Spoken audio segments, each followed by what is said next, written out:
In this example, we've got 3 points A, B and C, and we're looking at some position vectors. So you can see here we've got a vector that says from O to A. So a position vector tells you to go from one point in space, so O, where O is the origin, and then to the point A, where A is given by 2, -3. Now I'm just going to draw myself a rough kind of picture so that I know roughly what I'm doing. So I'm just going to draw some just quick axes here. Boom, boom. Now this isn't going to be to scale. Okay, I just wanted to give myself an idea. I know that the origin is here at 0, 0. And we've got a point A which is at 2, -3, so that's sort of down here. A which is 2, -3. I've also got B which is 1, 4, so that's about there. 1, 4. And then I've got C which is -1, -3, so that's over this way, about there. So all I've done, I haven't measured anything, I just wanted to give myself an idea where these points are on a set of axes, sort of relatively speaking. That's your X and that's your Y directions. Okay, so now if we have a look at the questions here, we've got for part A, it says find a position vector, O to A, and I'm just going to draw that in with red so we can see O to A would be that vector there. Okay, and if we think about where we are, that looks like a 1 there, that should be an O. If we think about what we're doing here, we're going across 2 and down 3. So O to A, this vector here would be going across 2, so 2I, and then down 3, 3J. So that would be O to A. A to B, if we draw that one in, you can see that A to B would be going from here to here. Now, we know O to A, so that's good, it's kind of useful, but we'd also need to know O to B to help us out with this vector. So I'm just going to do that one in another colour. O to B. So for part 2, oops, we've got, let's try and find A to B first, or O to B to help us out. O to B is going to be going across 1 and up 4 because of the point here. Across 1, so 1I, and then up 4J.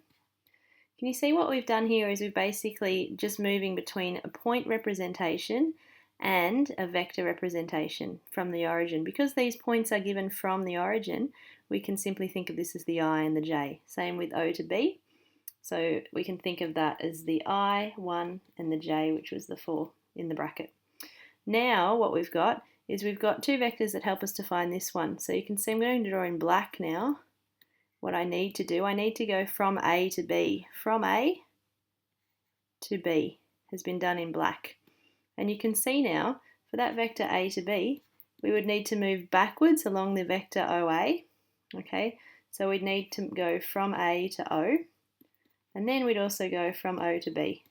Now we know that A to O is opposite, negative, O to A. Remember, if you swap these around in order, you're negating that. So O to A was going that way, and so if we're going backwards, I can put a negative in front. And the nice thing is we actually have both of those vectors. There's O to A, so 2I minus 3J, and O to B is I plus 4J. So now what we can do is we can put together, I'm just using brackets here as well to remember that I have to negate all the signs inside of there. So we can now put together the i's. So we've got negative 2I plus I, well it's negative I, and 3J plus 4J is 7J. So that would be A to B. Okay. So we've got part 2. The next part, part 3, what we want to look at is B to C. And again, I'm just going to, I'll just label that. Identify that on the diagram. So just getting rid of the pieces there. So if we want B to C, we want this vector, and it's a bit tricky to actually see what's going on with that vector, but it goes through the origin. Okay, so what we want to do here is, again, we could construct this using two other vectors, and remember we always have to go from the tail to the head of the vector, so we could do it that way. Okay, B to A and then going A to C. We haven't actually found A to C yet, so we'll need to find that. Okay, another way that you could go is you could just go backwards along here, backwards along OB, and then along OC. And because that's probably a little bit easier to do, we'll do it that way. All right, so if we have a go, we've got here B to C will be B to O, so B to the origin, plus O to C. Now B to O is going to be backwards OB, remember because we found OB going up this way, we're moving backwards against it. O to C is going to be nice and easy because remember that we can just turn the point directly into a vector. This is your I and this is your J. So it's effectively negative I going across to the left 1 and then going down 3. Negative OB, we know that O to B was I plus 4J. And we then have negative I minus 3J, which gives us negative I. And remember I'm using brackets here to make sure that I don't make mistakes with my signs. Oops. Which equals, to finish off, we're going to have negative 2I minus 7J. So that's going to be my vector B to C. So B to C, negative 2I minus 7J. Okay, for the next part of this question, we're asked to find F and G. So F such that OF, so O to F, equals a half O to A. So we won't need this anymore, this diagram, we'll just use that space. Okay, so for B, F is going to be OF such that it equals a half O to A. And the nice thing is we already know what O to A is. It's down here, 2I minus 3J. So our vector would be I minus 3 over 2J, just expanding that out. Okay, now we're asked to find a point F. It's always important to actually look at what the question is asking you. It's not asking you for a vector, it's not bold, and it doesn't have a tilde underneath. It's a point. Now remember, to move from a point to a vector, all we have to do, for example here, moving from A to the vector O to A, which we could think of as a vector A, is just to change the I's and J's just turned into coordinates. So the coordinate of the point F would sit at 1, negative 3 over 2. And the reason for that is, if we think about it, I is here, minus 3 over 2J would be here.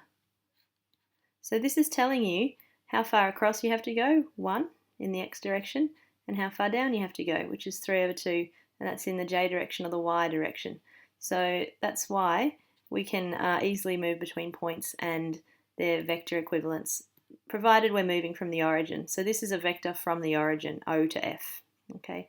The last one, we've got A to G, and I'm just going to get rid of this section here. A to G. So find the point G such that A to G is 3 times B to C.